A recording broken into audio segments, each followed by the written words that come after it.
Breaking news. రాష్ట్ర వ్యాప్తంగా corona కేసులు మళ్లీ పెరుగుతున్న సూచనలు కనిపిస్తుండగా ఏలూరు జిల్లా కేంద్రంలో మహమ్మారి కలకలం సృష్టించింది. ఏలూరు కలెక్టరేట్ లోని ప్రజా సమస్యల పరిష్కార వేదికలో పనిచేస్తున్న 4 సిబ్బందికి కోవిడ్-19 పాజిటివ్ గా నిర్ధారణైంది.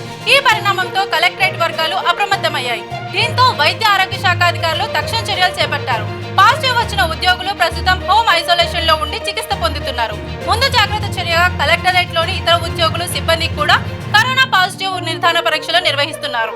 కాగా 4 రోజుల క్రితం ఏలూరు నగరంలోని శాంతినగర్ కు చెందిన 2 వృద్ధులకు కూడా కరోనా పాజిటివ్ గా తేలింది. వారిని మెరుగైన చికిత్స నిమిత్తం గుంటూరులోని ఆసుపత్రికి తరలించి వైద్య సేవలు అందిస్తున్నారు.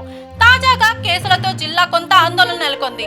కరోనా వ్యాప్తిని దృష్టిలో ఉంచుకొని ప్రజలందరూ తప్పనిసరిగా మాస్కులు ధరించడం, భౌతిక దూరం పాటించడం, చేతులను శుభ్రంగా ఉంచుకోవడం వంటి కోవిడ్ నిబంధనలు పాటించాలని వైద్య నిపుణులు సూచిస్తున్నారు. అనవసర ప్రయాణాలకు దూరంగా ఉండాలని, లక్షణాలు కనిపిస్తే వెంటనే వైద్యులను సంప్రదించాలని వారు విజ్ఞప్తి చేస్తున్నారు.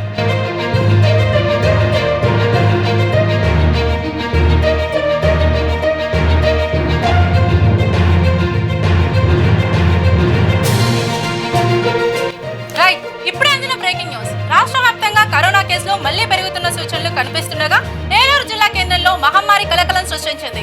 ఏలూరు కలెక్టరేట్ లోని ప్రజా సమస్యల పరిష్కార వేదికలో పనిచేస్తున్న 4 సిబ్బందికి కోవిడ్-19 పాజిటివ్ గా నిర్ధారణైంది.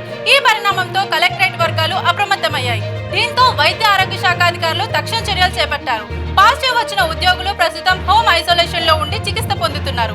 ముందు జాగ్రత్త చర్యగా కలెక్టరేట్ లోని ఇతర ఉద్యోగులు సిబ్బందికి కూడా కరోనా పాజిటివ్ నిర్ధారణ పరీక్షలు నిర్వహిస్తున్నారు.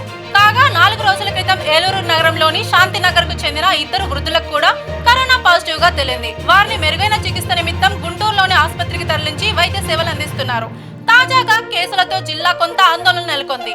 కరోనా వ్యాప్తిని దృష్టిలో ఉంచుకొని ప్రజలందరూ తప్పనిసరిగా మాస్కులు ధరించడం, భౌతిక దూరం పాటించడం, చేతులను శుభ్రంగా ఉంచుకోవడం వంటి కోవిడ్ నిబంధనలు పాటించాలని వైద్య నిపుణులు సూచిస్తున్నారు. అనవసర ప్రయాణాలకు దూరంగా ఉండాలని, లక్షణాలు కనిపిస్తే వెంటనే వైద్యులను సంప్రదించాలని వారు విజ్ఞప్తి చేస్తున్నారు.